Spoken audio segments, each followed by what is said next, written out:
Today I'm just going to walk you through how you can build your own marble board or Wahoo board.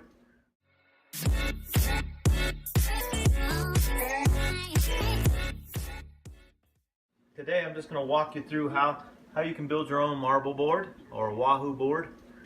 You got to have a board to start with. Minimum you want is like 18 inches. This board's about 18 inches from this side to this side. It's a little bit longer from here to here, but 18 inches would be the minimum size that you'd want to make a board. And it's not really that hard. I do it all in a measurement of inches. So you're going to want to find your center point on the board, mark it, and then you're just going to come out 7 inches from the center. Just make your marks every inch, 5 inches across the bottom. The key is keeping everything straight. So a lot of times you'll find the center of the board. Just make a measurement here, make a measurement there, draw your lines, and there's 1, 2, 3, 4, 5, 6, 1, 2, 3, 4, 5, 6, 6 all the way around, 5 across the bottoms, 1, 2, 3, 4, 5, and you just draw it out. I mean, it takes a little bit of time to draw it out, but it's pretty easy. And what I'll do is I measure that center spot right there, the board, right? And then you got to come 2 inches off, 2 inches off, you know? And then you build this square right here. This is really what your square's off of. But if you come from here and go down 7, that's going to end you up here. Come down here, you go down 7, that gives you all your dots. Come down here, go to 7. So you see how I've kind of made this track. So you just go down 7 from your main line, 5 from these smaller lines, and like I said, it's just an inch apart. It's really just finding your center point, making a 5 by 5 box, and then you're really just going 1, 2, 3, 4, 5. Everything's 5s really. The reason this is 6 is because you got your points right there. So just be careful where you put your marks. On this one you can see I forgot I had some marks there, so I ended up drilling these extra holes before I realized that that's the first one I made. But it doesn't look bad. I think it looks good. So, but just be careful. Make sure you got a nice wood bit, and depending on what kind of wood, the softer the wood, probably the better off you're going to be, so it doesn't chip as much. There is some chipping, but when you stain it, kind of gives it a good look. I think it looks good. And then to get your marble sets, I just go from side to side, go 2 inches from this point, and then 1, 2, 3, 4. These are your where your marbles are going to sit, like right here. So it's pretty easy.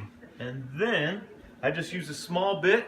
We're using 1/8 of an inch to just get our pilot holes, because these bigger drill bits, you know, if you're trying to drill them directly in, they can move a little bit on you, and it's hard to pinpoint where they go.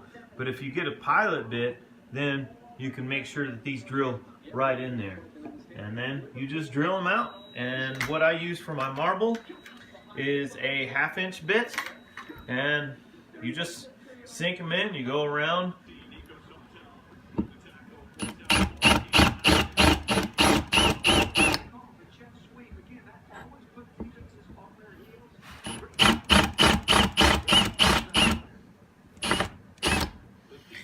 Get them all drilled, then you clean it off. There's going to be a little bit of variance unless you have a drill press or something that you can set up. You're going to have some depth issues, but it looks really good. You just stain it out. We'll stain this one out. All right, so we're finishing up here, just trying to clean off the board and check all the hole depths, make sure they're all deep enough. You can try to level them out a little bit. Another thing, if you don't want these little holes, you got to be super careful how deep you go with your pilot bit, you know, the one that I was using. So I didn't necessarily want those, and I kind of thought I was going less deep, but you just got to be careful. So the next step is going to be, we got to sand this board to get all these lines off. I tried to erase it when I did this board and I couldn't, so all I did was just do a sand. I sanded the board down, and once you get a layer of sand, you know, sand it down. You want to sand it down anyway to get some of these smooth you know, to smoothing up these edges, you know, I just sand everything down, and then it'll take off the lines that you made as well. Alright, so here we are, sanding off the marks. You can see it's working pretty good, you know, we'll just keep coming down. Now if you have a little Dremel tool, or something, you know, you can maybe sand down your holes a little better. I don't have anything. Like I say, I'm no carpenter. My parents had one and it looked like somebody made it, and I'm like, well, it's got to be able to be made. Somebody's making them.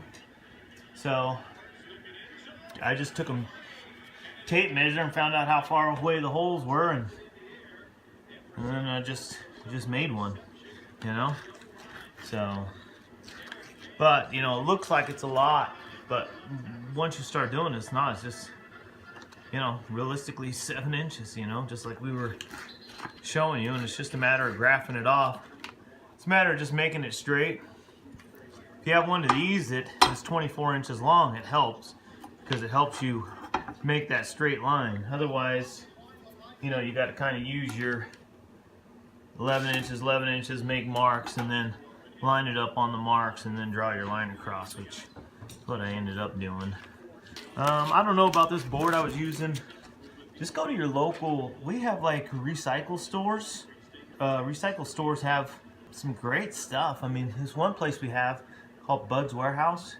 It has cabinet doors and stuff like that. We were in there walking around, found these pieces of wood.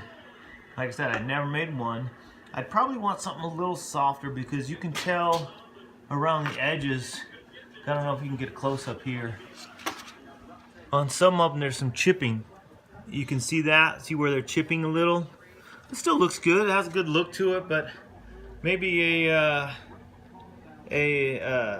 carpenter could tell us something. Maybe a carpenter will comment on here and tell us how to make these drill holes a little bit smoother so they don't chip. The only thing I can think of is to use the softer wood, but we'll just keep going. And so you just get you some sandpaper, maybe a little higher grit to start with, but then you want to make sure you get down to a really smooth high grit count. Higher the grit, you know, the smoother your surface is going to end up, but the lower the grit, the more it's going to take off in the beginning. So to get it down, you're going to want a low grit count, and then you're going to go to a high grit count. Make it nice and smooth it back out again. And we just paint them with paint. We've tried painting the marbles as well so that they match. So we'll keep going, and hopefully the dog won't eat all the sawdust, and I'll show you a little bit more as we go through. Alright, I am not a craft person, so someone that probably is could maybe add some light, shed some light, but these are definitely some things you can do, and if you are a craft person, you're already going to know what to do. When you mess with stain, I recommend wearing gloves. I mean, you can wash it off, but it's a pain in the butt, and some people have sensitive skin. You probably get all, you know, messed up. So this is the easy part. You just kind of get some on there. You want to be careful with what I'm doing, because I probably just messed it up, but just rub it on there. The other one, I felt like it came out pretty good. I just kind of went back and forth, and I may have messed up because I left my stain out and it froze, but actually it looks like it's working out all right. You just keep going back and forth, you know, and we'll stain the edges just like we did the other one. Let's do all these holes real quick, because that's the hard part, and you just kind of get in there, you know.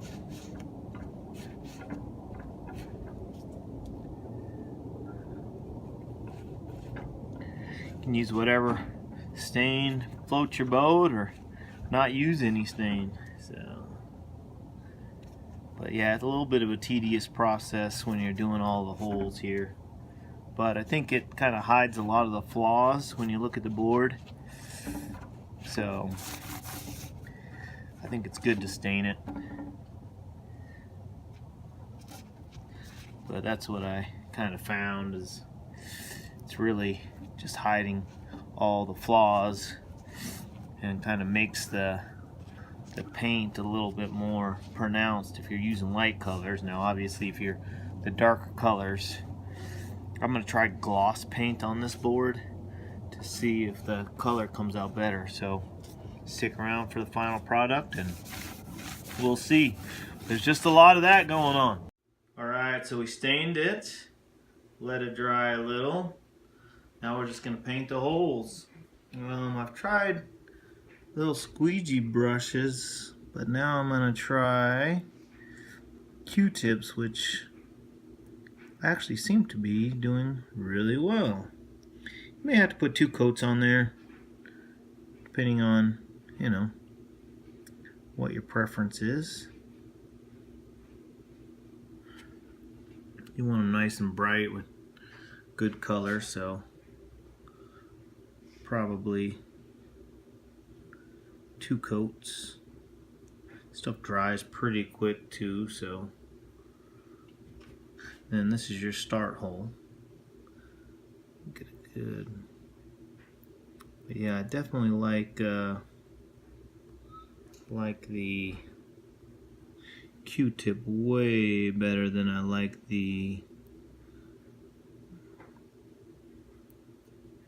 other things I was using. It seems to cover a lot better and be a little bit more precise, even though I messed one of them up already.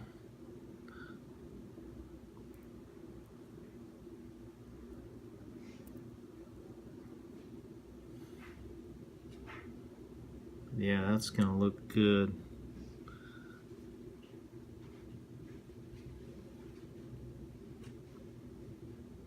Alright, good stuff. Alright, just gonna paint them all up.